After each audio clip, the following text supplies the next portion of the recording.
سيد الأنبياء والمرسلين وعلى آله وأصحابه وأزواجه وذرياته وأهل بيته وطاعته والناس أجمعين. أما بعد، أعوذ بالله من الشيطان الرجيم. بسم الله الرحمن الرحيم. والفجر وليال عشر والشفع والوتر. صدق اللہ. بھائیو، دوستو، بزرگوں، گزشتہ ہفتہ آپ حضرات کے سامنے حضرت ابراہیم علیہ السلام کا واقعہ اور آپ کا ہجرت کر جانا، ملک شام، پھر آپ کا جانا، یہ ساری باتیں آپ کے سامنے آئی تھی. حضرت ابراہیم علیہ السلام حضرت ہاجرہ اور حضرت سارہ کے ساتھ زندگی گزار رہے تھے. آپ کا کوئی بچہ پیدا نہیں ہوا تھا. آپ کے گھر سونا، اور آپ ہمیشہ اللہ رب العزت سے دعائیں فرمایا کرتے تھے کہ اللہ تبارک و تعالی آپ کو اولاد عطا فرمائے. لیکن اللہ کا ضابطہ اور طریقہ یہ ہے کہ جو اللہ کا جتنا محبوب ہوتا ہے اللہ اس کا امتحان اتنا ہی زیادہ لیتا ہے، اور جس کو اپنا جتنا تقرب دینا ہوتا ہے اس کے ساتھ آزمائشیں اتنی زیادہ ہوا. اس لیے حضرت ابراہیم علیہ السلام خلیل اللہ ہیں، اللہ کے دوست ہیں، تو اللہ رب العزت نے ان کا امتحان بھی بہت طرح سے لیا اور بہت انداز سے لیا. تو اب حضرت ابراہیم علیہ السلام کی کوئی اولاد نہیں ہے اور آپ اللہ رب العزت سے دعائیں مانگ رہے ہیں. آپ کی عمر بعض روایتوں کے مطابق 105 سال اور بعض کے مطابق 110 سال اور بعض کے مطابق 119 سال. بہرحال جو بھی عمر ہو، آپ کی عمر بڑھاپے کو ہو گئی تھی اور کوئی اولاد نہیں ہوئی، اور آپ اللہ رب العزت سے دعائیں مانگا کرتے تھے. اللہ رب العزت نے آپ کو خوشخبری عطا فرمایا، رب هب لي من الصالحین. اللہ رب العزت سے دعا کرتے تھے، اللہ ہم کو نیک اور صالح اولاد عطا فرما. اس میں ہمیں یہ سبق مل گئی کہ جب کوئی اپنی اولاد اللہ سے مانگے اور دعائیں کرے تو یہ نہیں کہے اللہ ہم کو اولاد دے دے، بلکہ اللہ سے کہے رب هب لي من الصالحین، کہ اللہ ہمیں نیک اولاد عطا فرما. اس لیے کہ اگر نیک اولاد ہے تب تو دل کا سکون اور گھر سکون کا مسکن ہے، اور اگر اولاد نیک نہیں ہے تو وہی اولاد انسان ماں باپ کے لیے مصیبت اور پریشانی کا ذریعہ ہے، ذلت کا راستہ ہے.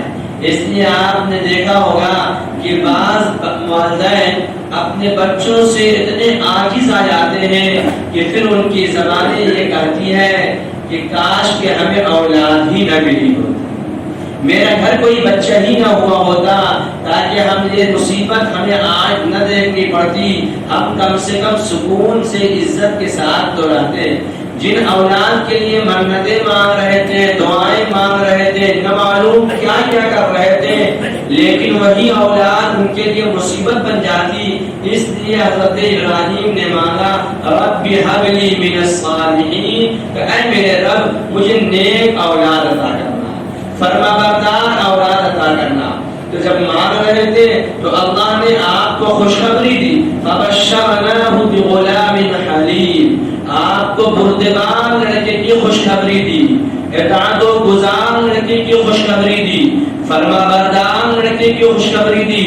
اس لیے کہ اس لڑکے کے ساتھ بھی اللہ کو امتحان لینا تھا، اور وہ امتحان صرف قربانی نہیں بلکہ حج کے آپ جتنے ارکان پہ غور کریں گے وہ سب کے سب حضرت ابراہیم، حضرت اسماعیل اور حضرت ہاجرہ کی ہی قربانی ہے. بعض مرتبہ اگر آپ بیٹھ کر تنہائی معنی میں غور کریں گے تو آپ کو لگے گا کہ حج تو کوئی عبادت سمجھ میں نہیں آتا، یہ تو بس ایک عاشق اور معشوق کا دیوانگی سمجھ میں آتا ہے۔ لیکن اللہ کو وہ دیوانگی اتنی پسند آئی کہ اس کے کرنے پہ اور اس کے ادا کرنے پہ اللہ رب العزت نے گناہوں کی بخشش کا اعلان فرمایا۔ اور ایک جگہ تو پیارے آقا نے فرمایا الحج المبرور لیس لہ جزاء الا الجنہ، کہ حج مبرور کا تو بدلہ کچھ ہے ہی نہیں سوائے جنت کا، یعنی جو حج اللہ کے یہاں قبول ہو جائے اس کا بدلہ تو اللہ جنت ہی عطا فرماتے ہیں۔ حالانکہ حج کے اندر سوائے عاشق اور معشوق کے بیتابی اور دیوانگی کے عمل کے علاوہ کچھ نظر نہیں آتا۔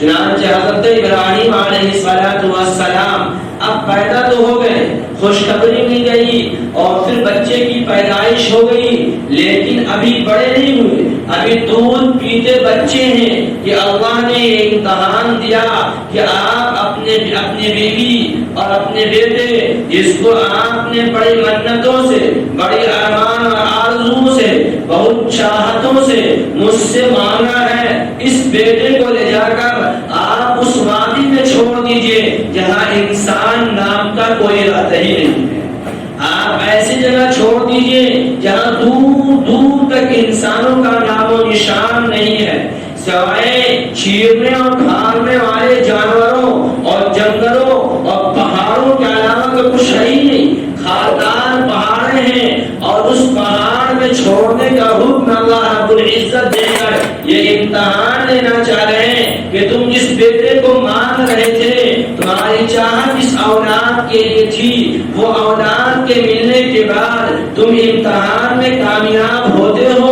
یا ناکام ہوتے ہو، اور دنیا والوں کو یہ معلوم ہو جائے میں اپنا دوست جب بنایا ہوں تو اپنے دوست کا امتحان لیا اور وہ امتحان میں کامیاب نکلے، تو اس لیے اے بندو اگر تم میرا دوست بننا چاہتے ہو، میرا قریبی بننا چاہتے ہو، تو جب تمہارے اوپر بھی حالات و آزمائش آئے تو اپنی زبانوں کو مت کھولنا، شکایتیں نہ کرنا اور یہ نہ کہنا ہمارے ساتھ یہ حالات کیوں آ رہے ہیں، بلکہ یہ سوچنا شاید میرا رب بھی مجھے اپنا دوست بنانا چاہتا ہے۔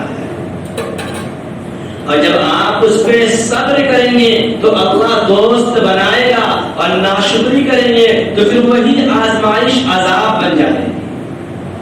تو حضرت ابراہیم علیہ السلام کی آزمائش ہوئی، حضرت ابراہیم کو کہا گیا آپ اپنے بیٹے اور بیوی کو لے جا کر وادی غیر ذی زرع میں چھوڑ آئے۔ حضرت ابراہیم علیہ السلام نے تھوڑا سا کھجور اور مشکیزے میں پانی لیا، اپنی بیوی کو اپنے سواری پہ سوار کیا، بچے کو گود میں دیا اور لے کر چل دی جا رہے۔ وہاں پہنچنے کے بعد بیوی کو اتارا، بچے کو گود میں دیا اور واپس آنے لگے۔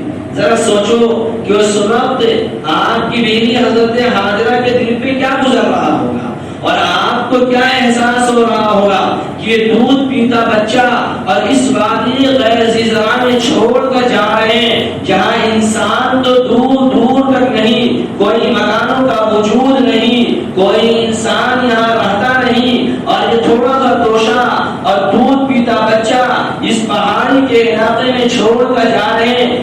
بعض روایتوں میں آیا، سیرت لکھنے والوں نے لکھا، حضرت ہاجرہ پوچھنے لگتی ہے آپ مجھے یہاں کیوں چھوڑ کر جا رہے ہیں؟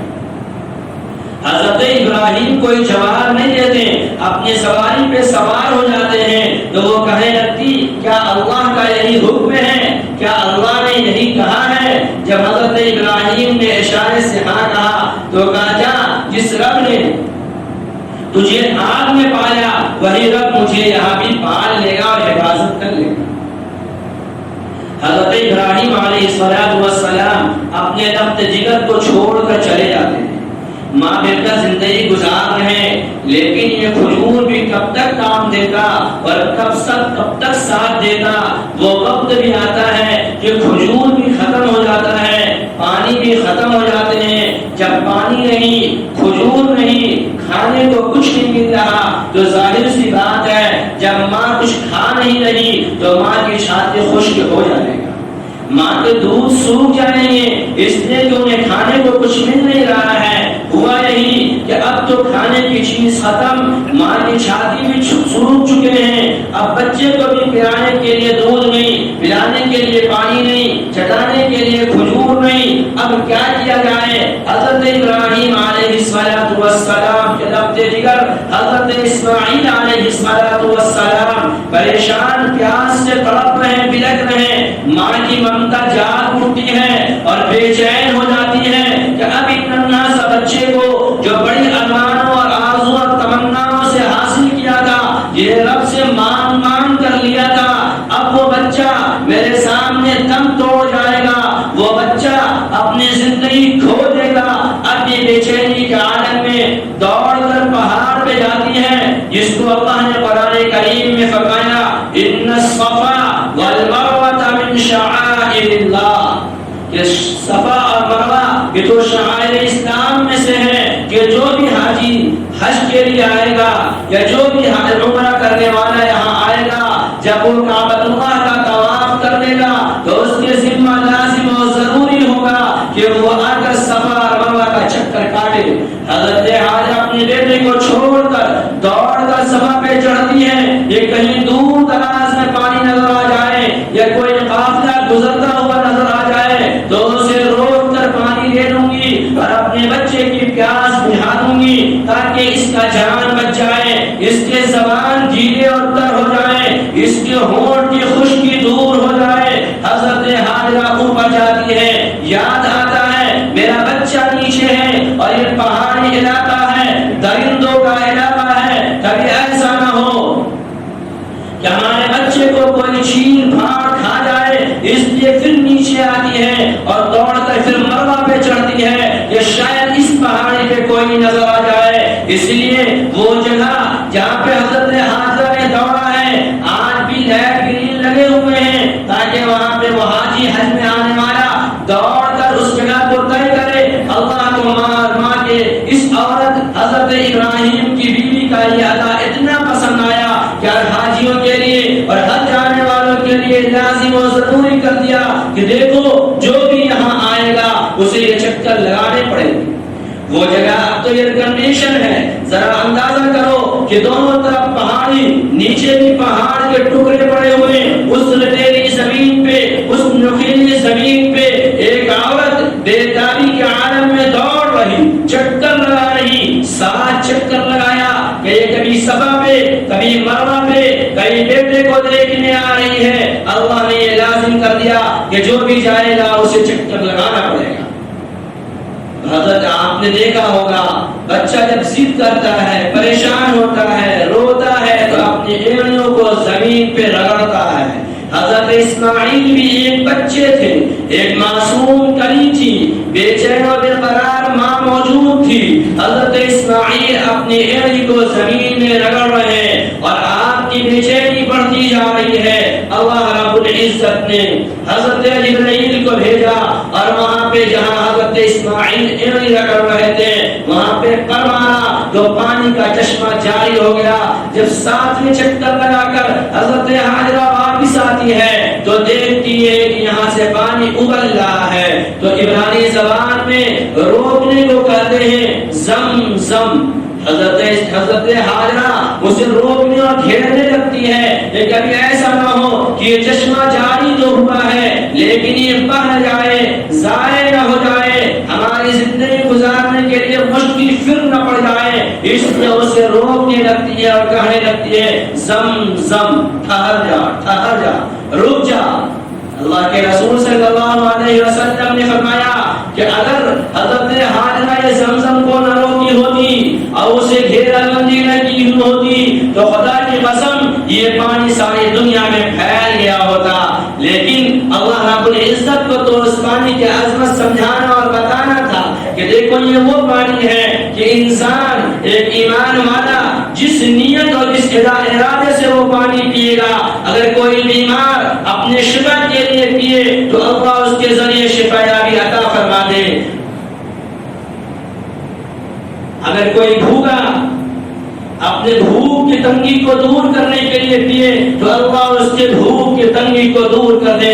اگر کوئی پیاسا پیاس کی شدت کو ختم کرنے کے لیے پیے تو پانی اس کے لیے وہ پینے کے بعد اس کو پیاس کی شدت ختم ہو جائے، وہ زمزم کا باعظمت اور باوقار پانی، وہ کیا عظمت والا پانی تھا کہ جب میرے نبی کو اللہ رب العزت نے معراج پہ بلایا تو میرے نبی کے سینے کو چاٹ کر کے حضرت جبرائیل نے اسی زمزم سے دھلا اور پھر آپ کے دل سینے میں سیٹ کیا کہ اب آپ کا دل جو ہے آسمان دنیا میں جانے کے اور وہاں کے مناظرات کو دیکھنے اور قبول کرنے کی صلاحیت پیدا ہو گئی۔ تو وہ باعظمت پانی اللہ رب العزت نے وہاں پہ رکھا ہے۔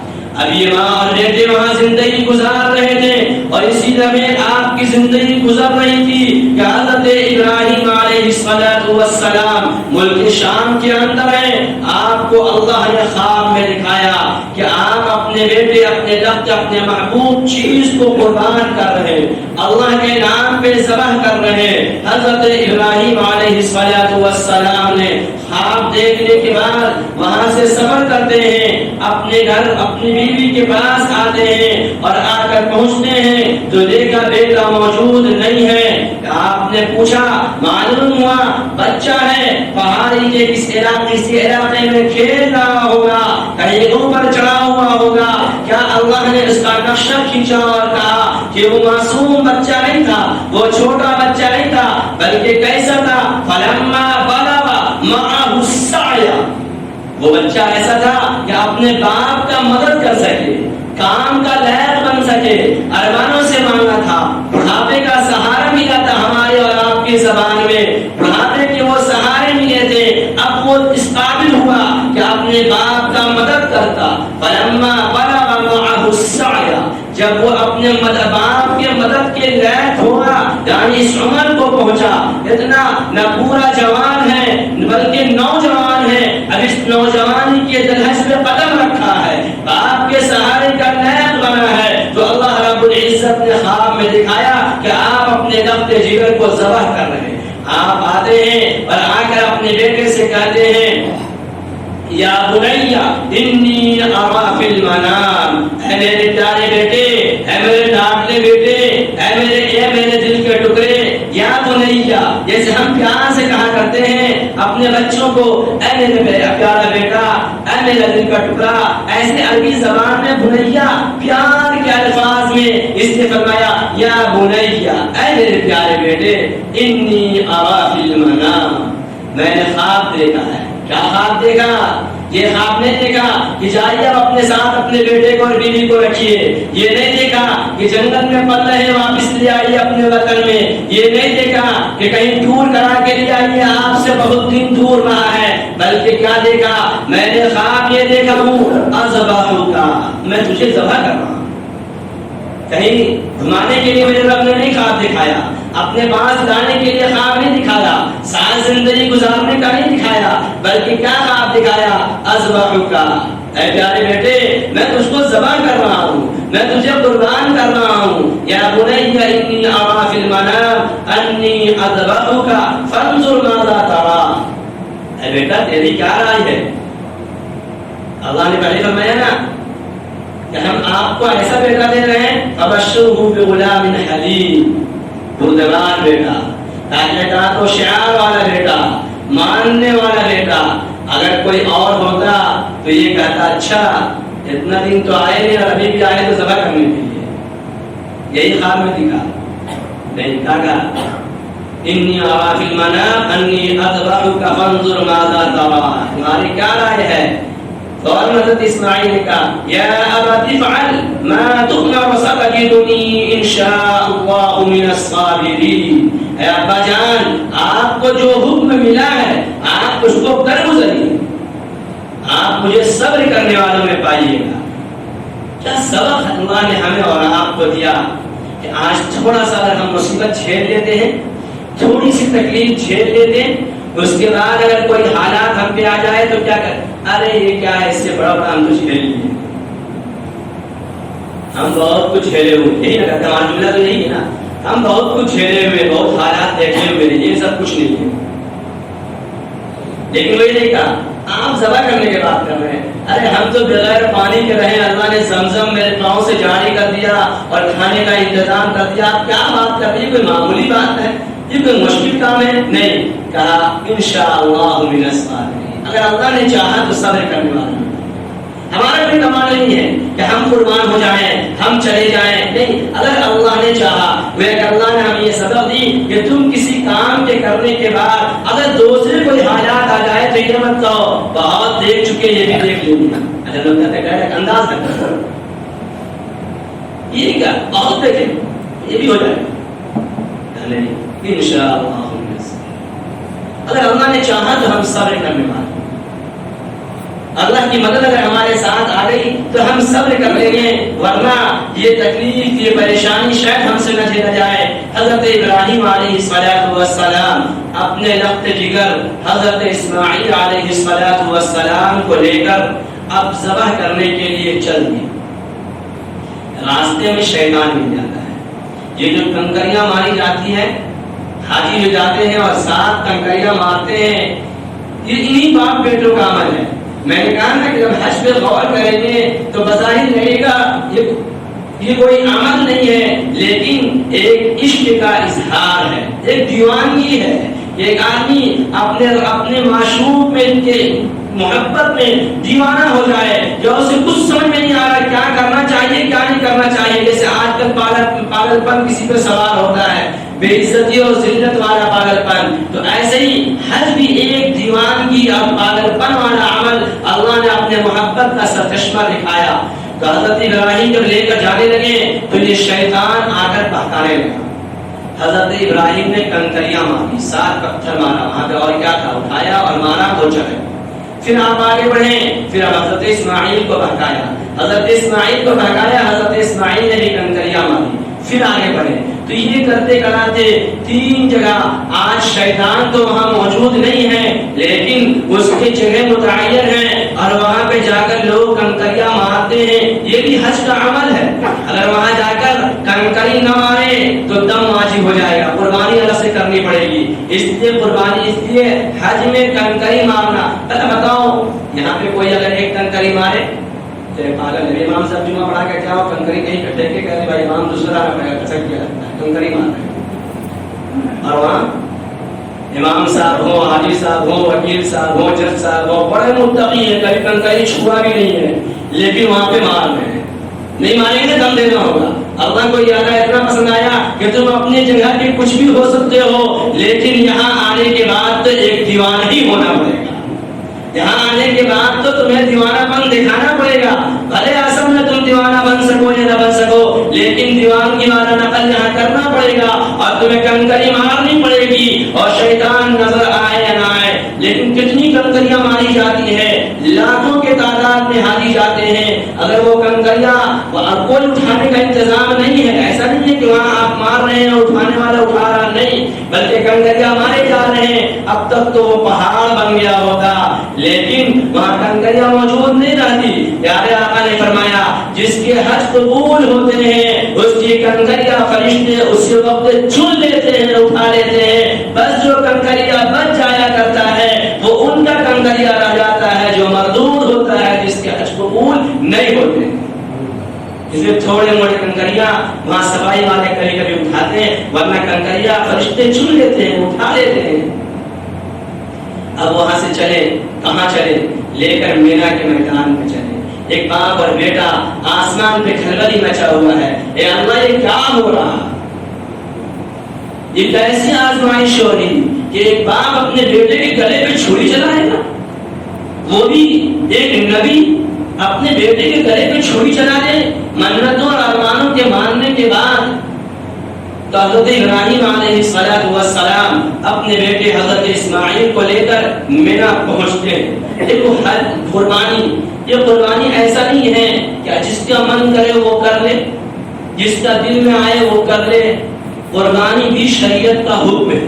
فرمایا جس کے پاس 52.5 تولہ چاندی کی قیمت موجود ہو, چاہے وہ سونے کی شکل میں ہو, چاندی کی شکل میں ہو, پیسے کی شکل میں ہو, سب ملا کر اگر وہ اکٹھے کرے. زکات اور قربانی میں فرق ہے.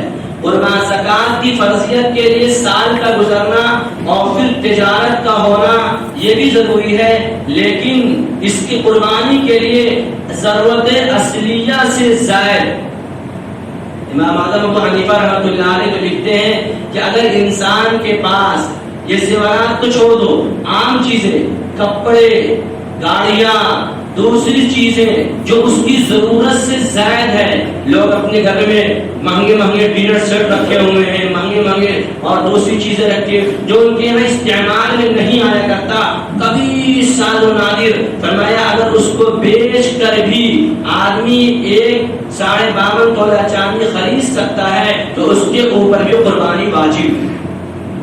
اب اندازہ کیجئے آج جو ہمارے پاس 15 ہزار کا موبائل ہے تو قربانی واجب ہوگا یا نہیں ہوگا؟ ہمیں قربانی کرنی چاہیے نہیں کرنی چاہیے؟ اچھا ایک تو یہ، دوسرا یہ گھر کے گارڈن کے نام سے قربانی میں گارڈن بڑا یاد رہتا ہے اور معاملہ میں گارڈن کی کوئی اہمیت نہیں رہتی، برا مت مانیے، آج کا ہمارا ماحول ہے، قربانی میں بڑا یاد رہتا ہے، گارڈن کے نام سے قدم ہو گیا نہیں، جس پر قربانی واجب ہے اس کے لیے قربانی کرنا ضروری ہے۔ اگر وہ قربانی نہیں کرتا، پیارے آقا صلی اللہ علیہ وسلم نے فرمایا کہ وہ آدمی ہمارے عیدگاہ آنے میں اس کا کوئی حق نہیں ہے، وہ نہ آئے، اس کو قربانی واجب اور نہیں کرتا، اس کا کوئی حق نہیں ہے کہ وہ عیدگاہ آئے۔ یعنی آپ نے غصہ ارشاد فرمایا، اپنا غصہ دکھلایا کہ وہ آدمی غصہ اور لعنت کے مستحق ہے جس کے اوپر قربانی واجب ہو، وسعت و گنجائش ہو، اس کے بعد بھی قربانی نہ کرے۔ اسی طریقے سے شوہر کے نام پہ قربانی ہو گیا، بیوی ماں پہ قربانی نہیں، بلکہ سروے کیجیے گا تو مردوں سے زیادہ عورتوں پہ قربانی واجب نہ رہے گا، اس لیے کہ ابا حضور اس کو دے دیتے ہیں اتنا کہ قربانی واجب ہو ہی رہے گا، نہ دے تو شکایت ہوگی، دے دے تو قربانی کے نام سے کرتے بھی نہیں، تو اس لیے قربانی واجب، فقہ نے لکھا ہے، فتویٰ رحیمیہ کے اندر لکھا ہوا ہے کہ اگر بیوی کے پاس قربانی واجب ہے زیور ہونے پہ، اور اگر اس کے پاس نقد رقم نہیں ہے قربانی کرنے کے لیے تو اس کو ضروری ہے کہ وہ اپنے زیور کو بیچ کر قربانی کرے، اس لیے کہ اس کو قربانی واجب ہے، اب اس کو قربانی کرنا ہوگا کہیں سے پیسے کا انتظام کرے اور کرے۔ تو قربانی ہماری چاہت نہیں ہے، قربانی بھی شریعت کا حکم ہے اور اس کو عمل کرنا چاہیے۔ اسی طریقے سے ذوالحجہ کے مہینے میں حاجی حج میں جاتے ہیں تو ایک مجنون والا کیفیت ہوتا ہے، بکھرے ہوئے بال بھی ہیں عمرہ سے پہلے اور ناخن بھی بڑے ہوئے ہیں، اور جب تک حج کے ایام میں احرام باندھے ہوئے ہیں ان کے جو ہے کوئی میک اپ، کوئی اس کا سنورنے کا نہیں۔ اللہ نے کہا کہ اے لوگوں جن کو مال ملا وہ تو جا کر وہاں دیوانگی دکھا رہے ہیں، تمہیں مال نہیں ملا ہے، تم نہیں جا پا رہے ہو تو کم سے کم یہی دیوانگی دکھاؤ کہ اپنے چاند دکھنے کے بعد سے قربانی سے پہلے اپنے ناخن اپنے بال نہ کٹواؤ بلکہ انہیں چھوڑ دو۔ جنہیں قربانی کرنا ہے وہ اپنے ناخن نہ کاٹے، وہ اپنے بال نہ کاٹے۔ بعض لوگ آ کر بیچارے پوچھتے ہیں داڑھی کاٹ سکتے ہیں؟ بھائی داڑھی تو کبھی نہیں کاٹ سکتے، تو حج کا اس میں کیوں کاٹ سکتے ہیں؟ یہی بہانہ بنا کر داڑھی رکھ لو، پیارے آقا کی یہ سنت ہے۔ تو داڑھی، سر کے بال، ناخن، یہ چیزیں فرمایا کہ جب چاند دکھ جائے تو ان چیزوں کو بھی نہ کاٹے، ان کو چھوڑ دے، کم سے کم ایک دیوانگی تو ظاہر ہو کہ ہاں اگر ہم وہاں نہیں جا سکیں تو ہم اس کے مشابہت اختیار کر کے یہیں پہ اپنے آپ کو بم سنور نہیں رہے ہیں، ہم ایسے ہی ہیں، تاکہ محسوس ہو کہ ہاں یہ بھی کوئی عاشق ہے، اپنے معشوق کا گھر نہیں جا پایا تو یہیں پہ دیوانہ پھر رہا ہے، مال کی مجبوری، کسی اور مجبوری سے نہیں جا پایا تو یہاں پہ اس کی دیوانگی بتا رہی، اس لیے بے چین ہے۔ فرمایا حضرت مولانا قاسم نانوتوی رحمۃ اللہ علیہ کے بارے میں لکھا ہے کہ جب لوگ حج میں جانا شروع کرتے تھے، اس زمانے میں جب 2.5 مہینہ 3 مہینہ 4 مہینہ لگتا تھا جانے اور آنے میں، فرماتے ہیں کہ جب لوگ حج کے لیے جانا شروع ہوتے تھے اور جب تک لوگ واپس آ جاتے تھے، حضرت مولانا قاسم نانوتوی رحمۃ اللہ علیہ اللہ کے سامنے راتوں میں رات بھر اتنے بے چین و بے قرار ہو کر روتے تھے اور کہتے تھے کہ اللہ تیرا قاسم فقیر ہے تو تیرا گھر نہیں جائے گا،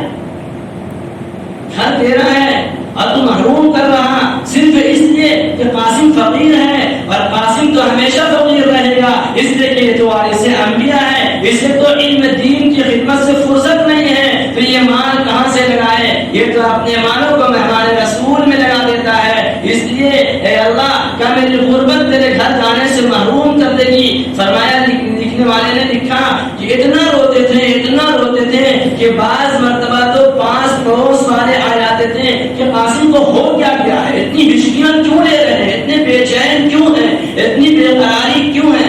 اور پھر جب اللہ نے موقع عنایت فرمایا اور جب حج میں آپ گئے تو کئی میل پہلے اپنے سواری سے اتر جاتے اور پیدل چلتے۔ کبھی بھی مکہ اور مدینے میں رہتے ہوئے آپ نے جوتا نہیں پہنا۔ کوئی کہتا حضرت آپ جوتا کیوں نہیں پہنتے؟ کہتے پتہ نہیں میرے نبی کے قدم مبارک کہاں پڑا۔ قاسم کی یہ مجال کہ وہاں پہ کوئی جوتا پہن لے، اس لیے میں جوتا نہیں پہن سکتا، پتہ نہیں میرے نبی کے قدم کہاں پڑے۔ یہ تھی محبت۔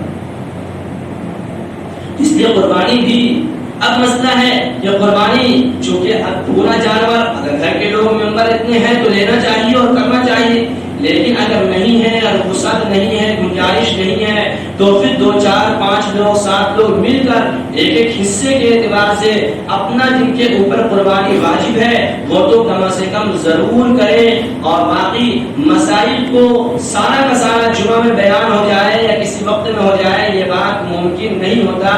اس لیے بھوک لگتی ہے ہمیں تو کھانا ہم ڈھونڈتے ہیں، جب وقت ہے قربانی کا، مسائل ہمیں ضرورت ہے تو ہم جا کر ملاقات کریں، مسئلے معلوم کریں اور دیکھیں کہ ہم پہ قربانی واجب ہے یا نہیں ہے، اگر ہے تو کرنے کی کوشش کریں۔ اللہ سمجھ کے توفیق عطا فرمائے۔ باقی باتیں انشاءاللہ مینا پہنچنے تک کا بات ہوئی ہے، اس کے بعد انشاءاللہ آئیں گے۔